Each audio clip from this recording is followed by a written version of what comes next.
किया। पर ये सारी बातें जब हम ऐतिहासिक दृष्टिकोण से इसका वेरिफिकेशन करते हैं तो ये सारी बातें साथियों गलत पाई जाती हैं, क्योंकि हमारे समाज का जो चरित्र है वो मैं आपको बताना चाहता हूँ कि हमारे लोगों को जो बोल दिया जाता है, जो बता दिया जाता है, हमारे लोग वही सुन करके उस पर अमल करना शुरू कर देते हैं। बाबा साहब अम्बेडकर कहते हैं कि हमारे समाज के लोगों का जो चरित्र है वो वेरिफिकेशन का होना चाहिए।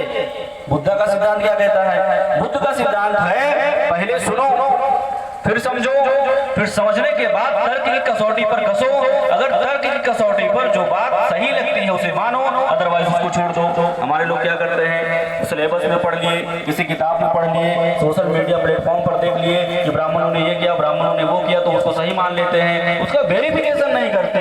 वेरिफिकेशन करने के बाद ही कोई बात हमको सही माननी चाहिए। इसलिए साथियों, बाबा साहब अम्बेडकर कहते हैं कि विचारधारा में गलत विचार मिला करके हत्या की जा सकती है। तो आज देश भर में जो चल रहा है वो विचारधारा की हत्या करने का प्रयास किया जा रहा है। इसलिए बाबा साहब अम्बेडकर एक बात कहते हैं कि जो विचारधारा, बाबा साहब अम्बेडकर की जयंती पर एक खास बात आप लोगों को बताना चाहता हूं कि बाबा साहब अम्बेडकर की जयंती पर हर वर्ष क्या होता है, ये जो गमछा मेरे गले में है ये गमछा बिक जाता है, ये जो गमछा है पंचशील का ये बिक जाता है, जय भीम का झंडा बिक जाता है, जो लोगो हम लोग लगाते हैं वो लोगो भी बिक जाता है, और ये निरंतर प्रत्येक वर्ष बिकता रहता है।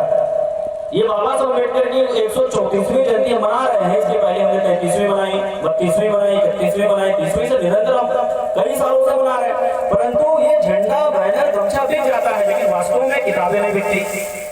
बाबा साहब अम्बेडकर की जयंती पर क्या बिकना चाहिए?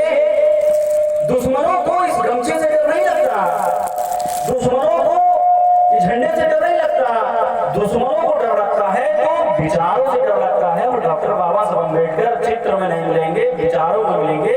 इसलिए चित्र की पूजा छोड़कर चरित्र की पूजा करनी चाहिए।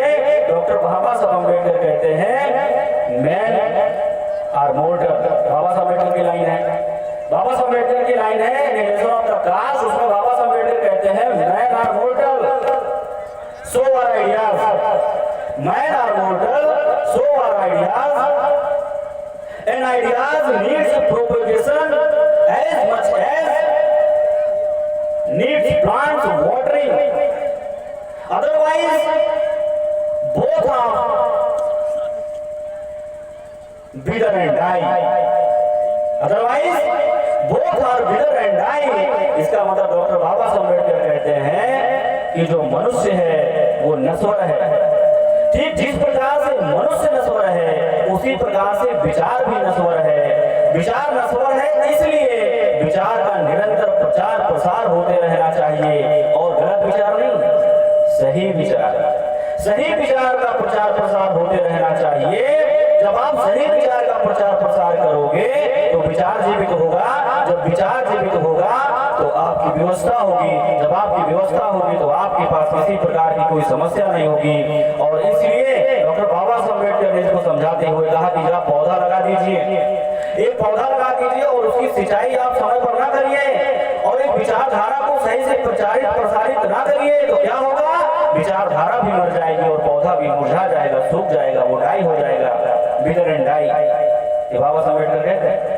तो आज हमारे सामने एक सवाल है साथियों कि बाबा साहब अम्बेडकर की विचारधारा का प्रचार प्रसार करने के लिए हम लोगों ने कितनी बड़ी जिम्मेदारी उठाई हुई है और किस दिशा में उठाई हुई, इसको जानना और समझना बहुत ज्यादा जरूरी है। तो विचार क्या है? डॉक्टर बाबा साहब अम्बेडकर कहते हैं कि मेरा जो जीवन संघर्ष है, जब मेरा जीवन संघर्ष आप पढ़ोगे तो आपको क्या मिलेगा? मेरी लड़ाई इस देश में SC ST OBC के लोगों को अधिकार संपन्न बनाने के लिए पूरी जिंदगी में चली गई। SC ST OBC के लोगों को अधिकार संपन्न बनाने के लिए पूरी जिंदगी चली गई। मेरे 14 बच्चे चले गए, मेरी पत्नी चली गई, और मेरे पास जो डिग्रियां थी उस डिग्रियों का इस्तेमाल मैंने नौकरी के लिए नहीं किया, बल्कि बहुजन समाज के लोगों को राजा बनाने के लिए, अधिकार संपन्न बनाने के लिए मैंने अपनी डिग्रियों का उपयोग और प्रयोग किया। लेकिन हमारे समाज में आज बहुत बड़ी समस्या है कि हम जो हमारे पास जो साथियों डिग्रियां हैं, ये मैं ये आलोचनात्मक तरीके से बता रहा हूँ, बहुत सारे लोगों को बुरा भी लग सकता है, लेकिन अगर आपको वास्तव में किसी विचारधारा को, उसकी विचारधारा की प्रासंगिकता को समझना है तो उसको आपको दो नजरिए से देखना होगा, पहले सार्थक और फिर निरर्थक। एक विचारधारा आपको आलोचनात्मक तरीके से समझना होगा तो बातें आपको स्पष्ट रूप से समझ में आएंगी। इसलिए बात मैं आपको समझा रहा हूँ कि आज हमारी जो डिग्रियां है वो कैसी हैं, हमारी जो शिक्षा वो कैसी है, my education for my career, my education for my career, यानी कि मेरी जो शिक्षा है मेरी नौकरी के लिए है। लेकिन डॉक्टर बाबा साहब अम्बेडकर कहते हैं माई education for my society, my education for my society, मेरी शिक्षा मेरे समाज के लिए। और समाज के लिए क्यों? क्योंकि समाज के लोगों को मैं अधिकार संपन्न बनाना चाहता हूँ। उस समाज के लोगों को जिसको हजारों सालों से किताबों का मुंह नहीं देखने दिया गया, उस समाज के लोगों को जिसको धन और संपत्ति से वंचित किया गया, उस समाज के लोगों को जिसकी बहन बेटियों को कमर के ऊपर कपड़ा पहनने नहीं दिया गया, उस समाज के लोगों को जिसको कमर के ऊपर कपड़ा पहनने के साथ साथ अस्त्र ढकने पर टैक्स लगाया गया, ऐसे समाज के लोगों को मैं अधिकार संपन्न बनाने के लिए मैंने अपनी जिंदगी और जवानी लगाई। तो ये जिंदगानी, जवानी और डिग्रियों की उपयोगिता जो बाबा साहब अम्बेडकर ने शासक वर्ग से छीनकर आपको राजा बनाने के लिए लगाई, वो उसके पीछे सिद्धांत है, और वो सिद्धांत है my education for my society. हमारे समाज में विद्यार्थियों की, पढ़े लिखे लोगों की जो सोच है या जो चरित्र है वो कैसा है, my education for my career. मैं कहता हूँ विचारधारा का प्रचार प्रसार करने के लिए इस तरह के मंच लगाए जाते हैं, वो लोग धन्यवाद के पात्र हैं जो ये मंच लगाते हैं, जो विचारधारा को निरंतर प्रचारित और प्रसारित करने के लिए अपना समय, पैसा, बुद्धि, श्रम, हुनर देते हैं। ऐसे लोग वास्तव में समाज को बहुत कुछ देने का काम कर रहे हैं। इसलिए जब वो आपके पास जाए, आपसे जयंती को सफल बनाने के लिए किसी भी प्रकार का सहयोग मांगे, तो निश्चित तौर पर अगर वो 10 रुपये मांगते हैं तो आपको 20 रुपये देना चाहिए। अगर वो